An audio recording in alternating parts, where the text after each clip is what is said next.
Hello and welcome back to English out, your one stop solution for all your entrance need. क्या हाल है आप सभी के? आज की इस वीडियो में हम बात करेंगे everything you need to know about IP university B Com honours. IP university में बीकॉम के लिए क्या एलिजिबिलिटी क्राइटेरिया है, एग्जाम पैटर्न क्या है, टोटल कॉलेजेस, टोटल सीट्स और उसका कंप्लीट एडमिशन प्रोसेस क्या है। आप सभी को पता तो लग ही गया होगा यार कि आईपी यूनिवर्सिटी अपना एंट्रेंस दे रहा है, सीयूईटी यूजी के स्कोर कार्ड पे एडमिशन भी लेगा, लेकिन वो उसकी सेकंड प्रेफरेंस होगी। और अगर अभी तक ये नहीं पता तो ये वीडियो आप लोगों के लिए, आप जल्दी से जाके देख लेना इस वीडियो के बाद, जिसमें आपको पता लग जाएगा कि जो सीयूईटी के स्कोर पे एडमिशन हो रहे हैं आईपीयू वो कैसे हो रहे हैं। लेकिन फर्स्ट प्रायोरिटी आईपीयू अपने एंट्रेंस को दे रहा है, जो कि है आईपीयू यूनिवर्सिटी का अपना कॉमन एंट्रेंस टेस्ट। तो बिना वक्त जाए हुए चलिए स्टार्ट करते हैं। स्टार्ट करने से पहले अगर आप इस चैनल में पहली बार आए हैं तो इसे सब्सक्राइब जरूर कर लेना, और अगर अच्छा लगे वीडियो तो इसे लाइक जरूर कर लेना। सब्सक्राइब करने के लिए इसलिए कहता हूं यार, आपकी एडमिशन जर्नी में काफी सारी ऐसी चीजें जो आपको सारी नोटिफिकेशन इस चैनल पे मिलती रहेंगी। आपकी कॉलेज की प्रेफरेंस लिस्ट, आपका एग्जाम पैटर्न, आपके आईपीयू सीईटी की प्रिपरेशन की क्लासेस भी आपको इसी चैनल पे मिलती रहेंगी फ्री ऑफ कॉस्ट। कोई भी चार्जेस नहीं लिए जाएंगे आप लोगों से, और उसी के साथ साथ जो फ्री मॉक टेस्ट है वो भी आपको मिल जाएंगे अगर आप लोग हमारा एप्लीकेशन डाउनलोड कर लोगे तो। चलो ठीक है, अब हम स्टार्ट करते हैं सबसे पहले एलिजिबिलिटी क्राइटेरिया से। अगर आप प्लान कर रहे हो आईपी यूनिवर्सिटी से बीकॉम ऑनर्स तो उसके फॉर्म रिलीज हो चुके हैं, आप जल्दी से जाके फॉर्म फिल कर लेना। लास्ट जो डेट है उसकी 31 मार्च है, और फॉर्म कैसे फिल करना उस पर ऑलरेडी एक वीडियो मिल जाएगा आपको इसी चैनल के डिस्क्रिप्शन में, इसी वीडियो के डिस्क्रिप्शन पे। ठीक है, तो सबसे पहले हम देख लेते हैं अगर आईपी यूनिवर्सिटी का बीकॉम ऑनर्स के लिए एलिजिबिलिटी क्राइटेरिया। एलिजिबिलिटी क्राइटेरिया कहता है कि आपका क्लास 12th में 50% एग्री, 10th प्लस 12th में आपका जो स्कोर है वो 50% एग्रीगेट होना चाहिए फॉर बीकॉम ऑन, लाइक किसी भी बोर्ड से हो, लेकिन आपका मिनिमम स्कोर 50% होना चाहिए फॉर बीकॉम ऑनर्स। वैसे क्या कहता है आईपीयू अलग कोर्सेज के लिए, वो क्या कहता है कि आपका बेस्ट 4 में होना चाहिए, लेकिन बीकॉम ऑनर्स के लिए वो कहता है कि आपका पास होना 5 सब्जेक्ट्स में कंपलसरी है, जो कि है 1 लैंग्वेज एंड आपके 4 इलेक्टिव सब्जेक्ट्स। तो आपका 50% स्कोर होना चाहिए ऑल 5 सब्जेक्ट्स में, 1 लैंग्वेज एंड 4 इलेक्टिव सब्जेक्ट्स में आपका जो स्कोर है वो 50% होना चाहिए। अगर आप ये एलिजिबिलिटी क्राइटेरिया मैच नहीं करते और एंट्रेंस में अच्छा स्कोर है तो भी आपका एडमिशन रिजेक्ट हो जाएगा। अब एडमिशन आईपीयू में होगा on the basis of CET, common entrance test. IPU का अपना एंट्रेंस टेस्ट देना है आपको बीकॉम ऑनर्स के लिए। तो आईपीयू सीईटी का एग्जाम पैटर्न देख लेते हैं फॉर बीकॉम ऑनर्स। सबसे पहले एग्जाम कोड, जिस बच्चे ने फॉर्म फिल कर दिया तो बहुत अच्छी बात है, और अगर नहीं किया है तो जब फॉर्म फिल करोगे तो उसका पेपर कोड देख लेना कि उसका जो एग्जाम कोड है वो है 146, सीईटी 146 इसका एग्जाम कोड है। पेपर जो होगा आपका आईपीयू का, क्योंकि सिर्फ फॉर्म भरना ही नहीं है ना दोस्त, फॉर्म भरने से कॉलेज मिल जाते तो मैं भी सारे फॉर्म भर देता, लेकिन कॉलेज मिलते हैं उसकी प्रिपरेशन से एंट्रेंस में स्कोर करना होगा। तो एंट्रेंस में स्कोर करने से पहले एंट्रेंस का पेपर पैटर्न समझ लो कि क्या है उसका। ठीक है, तो एग्जाम होगा आपका, ये होगा ऑफलाइन मोड पे, पेन पेपर बोर्ड। काफी सारे बच्चे मैसेज करते हैं मुझे कि सर लास्ट ईयर तक तो यार ये सीबीटी मोड पे ले रहा था, काफी सारे कोचिंग भी कह रहे हैं कि सीबीटी मोड पे है, आप ही कह रहे हो कि ऑफलाइन मोड पे है। तो बेटा आईपीयू की जो गाइडलाइंस आई हुई है ना, प्रोस्पेक्टस आया हुआ है, वो जाके पढ़ लेना। उस प्रोस्पेक्टस का लिंक भी मैं डिस्क्रिप्शन में डाल दूंगा, सिर्फ आप लोगों के लिए, अगर मेरी बात पे भरोसा नहीं है तो। ठीक है, तो exam mode offline pen paper mode पे होगा। क्वेश्चन टाइप, जो आपके क्वेश्चंस आएंगे वो आएंगे एमसीक्यू, मल्टीपल चॉइस क्वेश्चंस आएंगे आपके एग्जाम में। टोटल क्वेश्चंस होंगे 100, और जो एग्जाम ड्यूरेशन होगा वो होगा 150 मिनट्स, मतलब 100 क्वेश्चन के लिए आपको मिलेंगे 2.5 घंटे। और complete paper MCQ based. Marking scheme ऐसे होगी कि एवरी करेक्ट आंसर पे you will get +4 and every wrong answer पे यू विल गेट -1 की नेगेटिव मार्किंग। तो जो एग्जाम में क्वेश्चन ना आए उसे छोड़ देना भाई।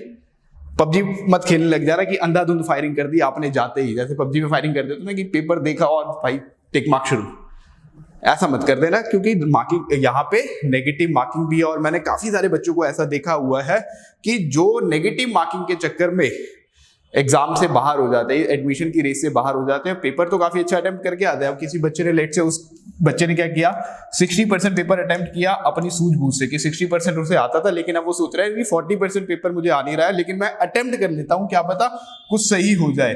तो ऐसी गलती मत कर लेना। अगर इस केस में अगर आपने 20 क्वेश्चन और अटेम्प्ट कर लिए और वो गलत हो गए तो -1 की नेगेटिव मार्किंग है दोस्त। तो 60% जो आपने किया था, अगर आप मार्किंग स्कीम आप ऐसे करोगे कि 4 पे आपको मिल रहे हैं, एक सही पे 4 नंबर, तो 60 क्वेश्चन अगर आप अटेम्प्ट करोगे तो आपको जो आपका स्कोर आएगा वो आएगा 240। और अगर आपने और अटेम्प्ट करके 20 गलत कर दिए तो दोस्त ये चला जाएगा 220।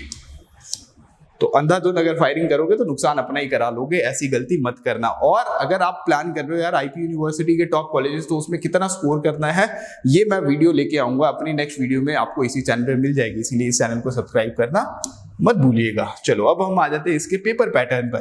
तो आपने एग्जाम पैटर्न समझ लिया, अगर कोई भी डाउट है तो आप मुझसे कमेंट सेक्शन में कमेंट करके पूछ सकते हो। अब हम आ जाते हैं इसके एग्जाम पैटर्न पे।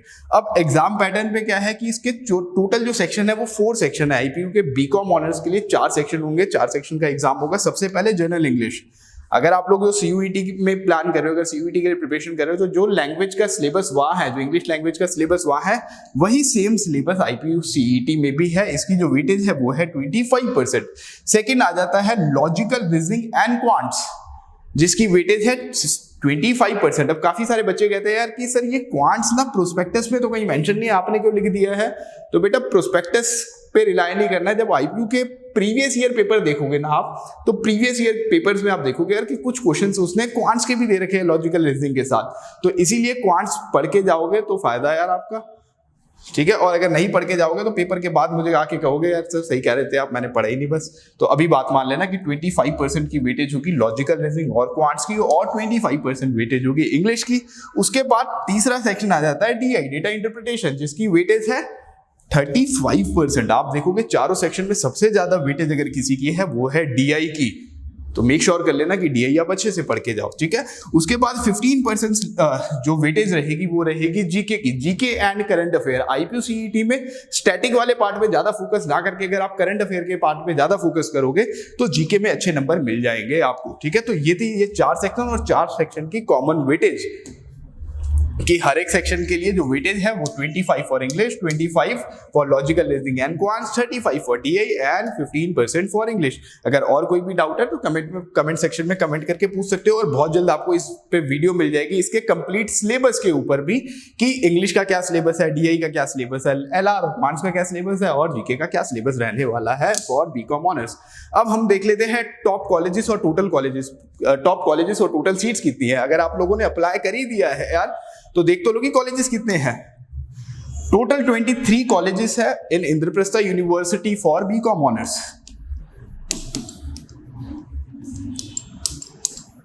बीकॉम ऑनर्स के लिए मेरी राइटिंग बहुत गंदी है, अगर समझ ना आए तो मैं इसीलिए बोल भी रहा हूं कि बीकॉम ऑनर्स के लिए टोटल सीट्स है, टोटल कॉलेजेस है 23, और जो टोटल सीट्स है उन कॉलेजेस में वो है 2005 सीट्स। टॉप कॉलेजेस कौन कौन से हैं? सबसे पहले आ जाता है Vivekananda institute of professional studies, जो कि है पीतमपुरा में। उसके बाद सेकंड पे आता है एमएसआई महाराजा सूरजमल इंस्टीट्यूट, जो कि है जनकपुरी में। थर्ड में आ जाता है AIMS Maharaja Agrasen institute of management studies, जो कि है रोहिणी में। फोर्थ में आ जाता है जेम्स कालका जी, और फिफ्थ में आ जाता है ट्रिनिटी, जो कि है द्वारका में। ट्रिनिटी नोएडा वाला बीकॉम ऑनर्स नहीं करवाता, और ट्रिनिटी नोएडा को कभी कंसीडर भी नहीं करना है बीकॉम ऑनर्स के लिए। अब जैसे मैं कहता हूं ना यहाँ पे 23 कॉलेजेस है, तो बेटा आपको सारे कंसीडर नहीं करने हैं। अब ऐसा नहीं है कि आप सारे को कॉलेजेस में सोच लो यार 23 कॉलेज है तो स्कोप अच्छा मिल जाएगा एडमिशन। आपको सिर्फ टॉप 10 कॉलेजेस कंसीडर करने हैं। टॉप 10 कॉलेजेस पे भी ऑलरेडी एक वीडियो मैं ले आऊंगा, अभी नहीं लेके आया हूं लेकिन बहुत जल्द आपको एक वीडियो ले आऊंगा जिसमें top 10 colleges for BCom honours, और उन कॉलेजेस में कितना स्कोर करना है आपको एडमिशन लेने के लिए। 23 नंबर यहाँ पे देख के कॉलेजेस खुश मत होने लग जाना दोस्त। कुछ कॉलेजेस ऐसे जिसमें आपको एडमिशन बिल्कुल भी नहीं लेना है, क्योंकि आईपीयू क्या करता है, आईपीयू अपने कॉलेजेस को ना खुद रैंक, आईपीयू जो कॉलेजेस है वो 3 कैटेगरी में डिवाइडेड है। A+ कैटेगरी के कॉलेजेस, A कैटेगरी के कॉलेजेस और B कैटेगरी के कॉलेजेस। आईपीयू खुद देता है अपने कॉलेजेस को रैंक, ये प्रोस्पेक्टस में मिल जाएगा आपको। तो आपको सेलेक्ट करने हैं टारगेट या तो A+ कैटेगरी के कॉलेजेस या फिर A कैटेगरी के कॉलेजेस। B कैटेगरी के कॉलेजेस में तब जाना है आपको जब आप एंट्रेंस के लिए पढ़ नहीं रहे हो और आपको सिर्फ नाम के लिए ग्रेजुएशन करना है, तो आप B कॉलेजेस को टारगेट करोगे कैटेगरी वाले को। अदरवाइज आप B कॉलेजेस, जो B कैटेगरी के कॉलेजेस है उन्हें टारगेट नहीं करोगे।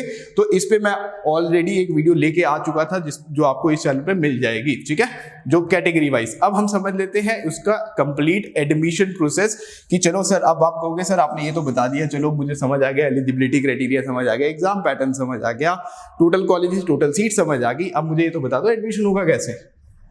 तो अब ध्यान से सुनना आप लोग, ठीक है। सबसे पहले आपको क्या करना है कि आईपी यूनिवर्सिटी का जो एप्लीकेशन फॉर्म है, जो रजिस्ट्रेशन फॉर्म है, वो जाके फिल करना है सबसे पहले फॉर्म 1 फरवरी को रिलीज हो चुके थे और 31 मार्च उसकी लास्ट डेट। तो अभी बोर्ड में व्यस्त मत रहना, आपके बोर्ड में टाइम है। जिस बच्चे का 29 को है बेटा वो बोर्ड का एग्जाम दे दे, उसके बाद आपको सफिशिएंट टाइम मिलेगा फॉर्म फिल करने का। फॉर्म फिल कैसे करना उस पर ऑलरेडी एक वीडियो बना चुका हूं मैं, आपको इस चैनल पर मिल जाएगी, ठीक है। तो सबसे पहले जाना है आपको फॉर्म फिल करने के लिए। फॉर्म फिल करने के बाद आपको अपनी प्रिपरेशन स्टार्ट कर देनी है, क्योंकि फर्स्ट वीक ऑफ अप्रैल में आप लोगों का एडमिट कार्ड आ जाएगा और आईपीयू का जो एग्जाम है, सीईटी का जो एग्जाम है, सीईटी के एग्जाम डेट्स भी रिलीज कर दिया आईपीयू ने, एग्जाम डेट्स। अब आईपीयू का जो सीईटी का एग्जाम है बीकॉम ऑनर्स के लिए, अब किसी भी कोर्स के लिए, किसी भी यूजी कोर्स को आप प्लान कर रहे हो, उसका जो एग्जाम है वो हो जाएगा आपका 27 अप्रैल से एग्जाम स्टार्ट है आपके, जो कि चलेंगे 12 मई तक, 12th ऑफ मई तक। तो इन डेट्स के बीच में आपका कभी भी एग्जाम हो सकता है, चाहे आप बीबीए के लिए प्लान करें, चाहे बीकॉम ऑनर्स के लिए, इको ऑनर्स के लिए, जर्नलिज्म के लिए, बीसीए के लिए, किसी भी कोर्स के लिए प्लान कर रहे हैं, तो इन्हीं डेट्स में आपका जो एग्जाम है वो हो जाना है। तो जैसे ही बोर्ड्स खत्म हो जाए तो छुट्टियां मनाने मत चले जाना है, प्रिपरेशन स्टार्ट कर देना अपनी सीईटी की या सीयूईटी की, जिसको भी आप प्लान कर रहे हो, ठीक है। तो आपका अप्रैल में एग्जाम होगा, एग्जाम होने के बाद फिर आपके पास आ जाएगा ऑप्शन, फिर आपको एक और फॉर्म फिल करना होगा जो आईपीयू की ऑनलाइन सेंट्रलाइज्ड काउंसलिंग होती है, उसमें आपको अपीयर करना होगा। उसमें आप दोबारा से अपीयर करेंगे, क्योंकि सीईटी आपका जब आपने सारी डिटेल्स जो सीईटी में डाली थी वो सारी डिटेल्स दोबारा आपको ऑनलाइन काउंसलिंग फॉर्म में डालनी है, और वहां पे आपको अपने 12th के मार्क्स भी अपलोड करने हैं। अगर अभी आप लोग 12th में अपीयरिंग हो तो आप वहां पे जब कॉलम आ रहा होगा क्वालिफिकेशन का, तो वहां पे 10th के मार्क्स डालने के बाद 12th में आप लोग अपीयरिंग डाल रहे हैं। लेकिन ये कब स्टार्ट होगा, अब ये जब आपका एंट्रेंस हो जाएगा मई में, तो लास्ट वीक ऑफ मई में ये काउंसलिंग ओपन हो जाएगी, लास्ट वीक ऑफ मई में आपकी ये काउंसलिंग ओपन हो जाएगी, और तब तक आपके 12th का रिजल्ट भी आ चुका होगा। तो वहां पे फिर आपको ये मार्क्स अपलोड करने होंगे और अपनी मार्कशीट को अपलोड कर देना होगा, ठीक है। उसके बाद जब आप ये फॉर्म फिल कर लोगे तो उसके बाद फिर आपकी स्टार्ट होगी चॉइस फिलिंग। चॉइस फिलिंग में जैसे मैंने कहा ना कि 23 कॉलेजेस है और ये टॉप 5 कॉलेजेस है, तो अब आपकी चॉइस फिलिंग में आपको क्या करना है, आईपीयू आपसे पूछेगा। अगर आईपीयू ने लेट से आपका रिजल्ट आपका रैंक आ गया, आपका रिजल्ट आने के बाद आपको एक रैंक अलॉट हो जाएगा कि लेट से आपने स्कोर किया 85% और आपको मिल गया ऑल इंडिया रैंक 10 या ऑल इंडिया रैंक 1, तो उसके बाद भी आप अपीयर करोगे इन चॉइस फिलिंग। अब चॉइस फिलिंग में आपको आईपीयू का कहता है कि आपको बताना है भाई कि आप कौन से कॉलेज को प्लान कर रहे हो। मैं नहीं बताऊंगा कि कौन से कॉलेज मिल जाएगा आपको स्कोर पे, कि लेट से आपने चॉइस फिलिंग में पार्टिसिपेट ही ना करो और मैं आपको डायरेक्ट कॉलेज दे दूं कि जा भाई तुझे दे दिया मैंने वेब्स। आईपीयू ऐसे नहीं करेगा। आपको क्या करना होगा कि चॉइस फिलिंग के टाइम में आपको खुद से प्रेफरेंस लिस्ट तैयार करनी है, टोटल 23 कॉलेजेस की। हर एक कॉलेज में मॉर्निंग इवनिंग शिफ्ट अवेलेबल होगी, तो आपकी जो टोटल प्रेफरेंसेस बनेंगी वो अराउंड बनेंगी 50+। तो अब 50 कॉलेजेस की प्रेफरेंसेस आपको देनी है रैंकिंग ऑर्डर पे, नॉट अल्फाबेटिकल ऑर्डर पे। तो आपको रैंकिंग ऑर्डर पे वो प्रेफरेंस शीट देनी होगी। उसके बाद राउंड 1 का रिजल्ट आएगा, जब आपको सीट अलॉट की जाएगी। जो 50 कॉलेजेस आपने भरे थे उसमें कौन सा कॉलेज आपको अलॉट होगा आपकी रैंक के बेसिस पे, ये आईपीयू डिसाइड करेगा। लेकिन कब, चॉइस फिलिंग के बाद। अब आप कहोगे यार ये तो बड़ा टीडियस काम बता रहे हो, चिंता क्यों कर रहे हो यार, इस चैनल पे सारी चीजें मिल जाएंगी। कॉलेज की प्रेफरेंस शीट से लेकर के मैंने क्या कहा था कि फॉर्म फिलिंग से सीट अलॉटमेंट तक सारी चीजें आपको इस चैनल पे मिलती रहेंगी। तो मेक श्योर कर लेना इस चैनल को सब्सक्राइब करना बिल्कुल मत भूलना, और अपने दोस्तों के साथ शेयर जरूर कर देना। और यार इतनी मेहनत कर रहा हूँ, लाइक तो बनता ही है मेरे लिए, ठीक है। चलो चॉइस फिलिंग होगी।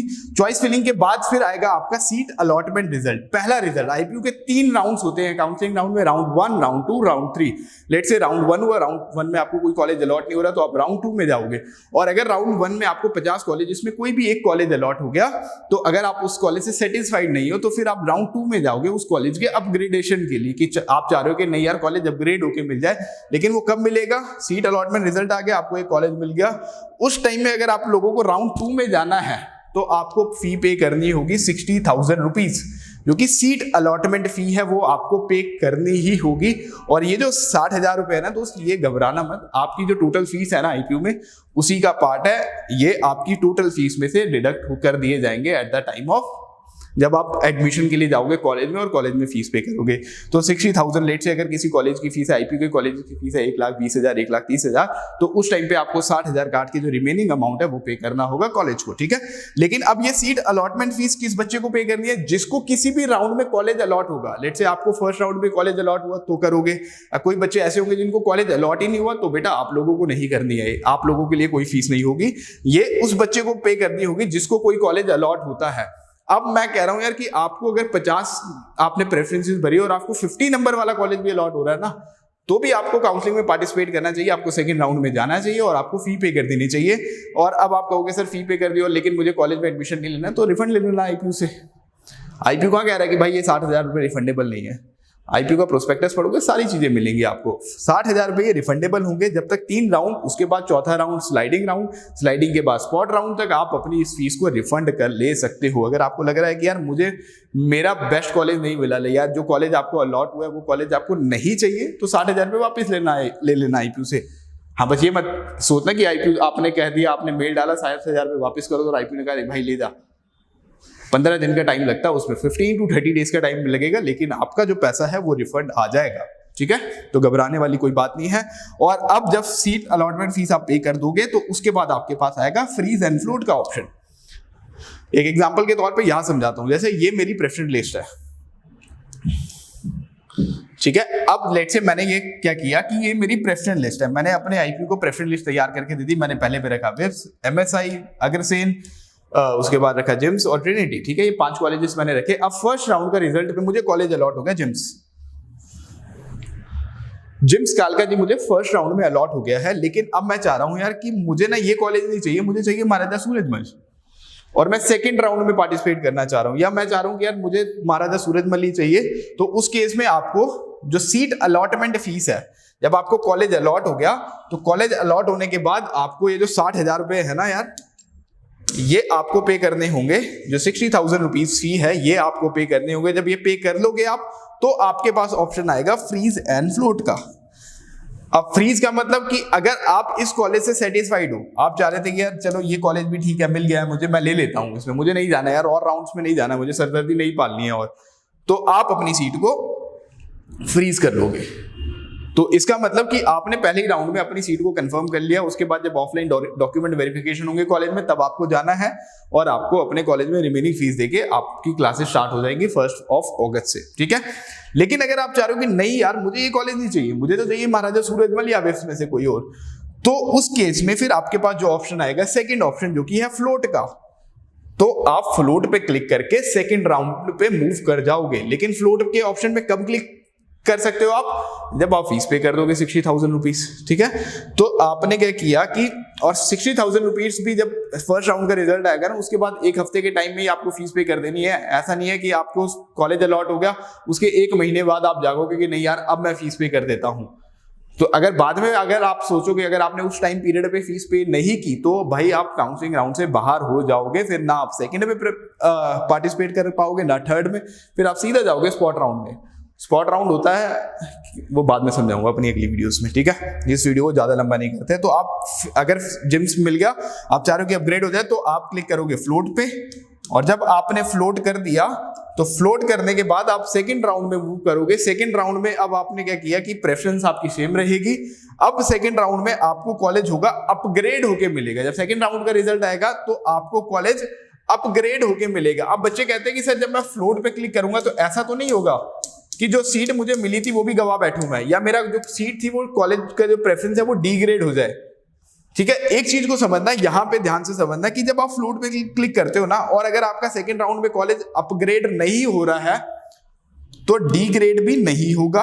डिग्रेड तो होता ही नहीं है, ठीक है। अगर अपग्रेड नहीं हो रहा है तो डिग्रेड भी नहीं होगा, डिग्रेड होता ही नहीं है वैसे। और ये कॉलेज नहीं खोगे आप, ये कॉलेज रिटेन रहेगा। जो कॉलेज आपको अलॉट हुआ था वो आपको रिटेन रहेगा तब तक जब तक आपको कोई और कॉलेज अलॉट नहीं होता। और फ्लोट के केस में आपका जो प्रेफरेंस है वो अपग्रेड की तरफ ही जाता है, डिग्रेड नहीं होता है। और ये कॉलेज अगर कोई अपग्रेड नहीं हुआ तो ये कॉलेज रिटेन रहेगा। तो फ्लोट पे बिल्कुल मत घबराना। और मैं कहता हूं यार कि अगर आपको पहली प्रेफरेंस वाला कॉलेज नहीं मिला ना, तो आपको क्या करना है, अगर पहले राउंड में मिल गया तो ठीक है, अगर नहीं मिल रहा है दूसरे में मिल गया तो भी ठीक है। लेकिन मैं कहता हूं कि अगर नहीं मिल रहा है तो आपको लास्ट राउंड तक पार्टिसिपेट करना है। आपको 3 राउंड जो मैं बता रहा हूँ कि फर्स्ट राउंड होगा उसमें भी पार्टिसिपेट करो, अगर नहीं मिल रहा तो सेकंड में जाओ, सेकंड में नहीं मिला तो थर्ड में जाओ, थर्ड में नहीं मिल रहा तो स्लाइडिंग में जाओ। मैं एकदम श्योरिटी के साथ कह रहा हूं, अगर आपको पहले राउंड में 10 कॉलेज 10th नंबर वाला कॉलेज अलॉट हुआ था ना, तो लास्ट राउंड तक आप तीसरे या चौथे पे पहुंच जाओगे। वो भी मैं गाइड करूंगा आपको at the time of choice filling और एट द टाइम ऑफ जब काउंसलिंग के रिजल्ट्स आएंगे तब, ठीक है। तो आपको सारी डिटेल सारी गाइडेंस इस चैनल पे मिलती रहेगी एकदम फ्री ऑफ कॉस्ट, जिसका मैं कोई भी चार्जेस आप लोगों से नहीं लूंगा। बहुत सारे यूट्यूब चैनल्स मैंने देखा है, काफी सारे बच्चे मुझे कहते हैं कि सर काफी सारे चैनल्स ऐसे हैं जो कह रहे हैं कि आपको कुछ पे करना होगा उसके लिए, काउंसलिंग के लिए, लेकिन आपको कहीं भी कोई भी पे करने की जरूरत नहीं है। तुम्हारा भाई बैठा है यार, सारी पूरा एडमिशन, आपके एडमिशन की गारंटी है, चिंता मत करना एकदम कि जो बस पढ़ लेना यार। ऐसा मत करना कि सर आप बाद में मेरे पास आ जाओ ये वीडियो देख के कि सर आपने कहा था कि एडमिशन की गारंटी है, अब आप ही कराओगे, मैं नहीं पढ़ रहा हूँ। आईपीयू के एंट्रेंस के लिए आप पढ़ लेना, वो आप कहीं से भी प्रिपरेशन कर सकते हो, हमारे साथ जुड़ के भी कर सकते हो, और जहां से आपको ठीक लगे वहां से कर लो। लेकिन काउंसलिंग राउंड्स के लिए जो एडमिशन की choice filling, counselling round, preference sheet, उन सब में आपको असिस्टेंस प्रोवाइड की जाएगी एकदम फ्री ऑफ कॉस्ट, कोई भी चार्जेस नहीं लेंगे। और आप लोग अभी से कहीं भी फीस पे मत करने लग जाना। आईपीयू में एक एडमिशन स्कैम भी चलता है, काफी सारे लोग एजेंट्स आपको कॉल करेंगे कि भैया हम आईपीयू यूनिवर्सिटी से बात कर रहे हैं, आपका एडमिशन बुक हो जाएगा, आपका एडमिशन एकदम कंफर्म हो जाएगा, आपको कुछ एक्स अमाउंट है वो पे करना होगा। ऐसी कोई भी गलती मत करना। आईपीयू में जो भी एडमिशन होंगे वो सिर्फ ऑनलाइन काउंसलिंग के बेसिस पे ही होंगे, कोई एक्स्ट्रा चार्जेस आपसे नहीं लिया जाएगा। और आईपीयू कभी भी खुद से कॉल करके नहीं कहता है, आईपीयू से रिलेटेड कोई भी जो कॉलेजेस है वो आपको खुद से कॉल करके नहीं बुलाते हैं अपने कॉलेजेस में, ठीक है। तो आई होप आपके ये सारे डाउट्स क्लियर हो गए होंगे, जो मैंने कहा कि everything you need to know about IPU university के बीकॉम ऑनर्स के बारे में। तो अब आपके पास वो सारी इंफॉर्मेशन आ गई होगी। लेकिन अगर अभी भी कोई डाउट है, आप मुझसे कमेंट सेक्शन में कमेंट करके पूछ सकते हो। आज की इस वीडियो में इतना ही, जल्दी मिलेंगे अपनी अगली वीडियो के साथ, तब तक के लिए गुड लक।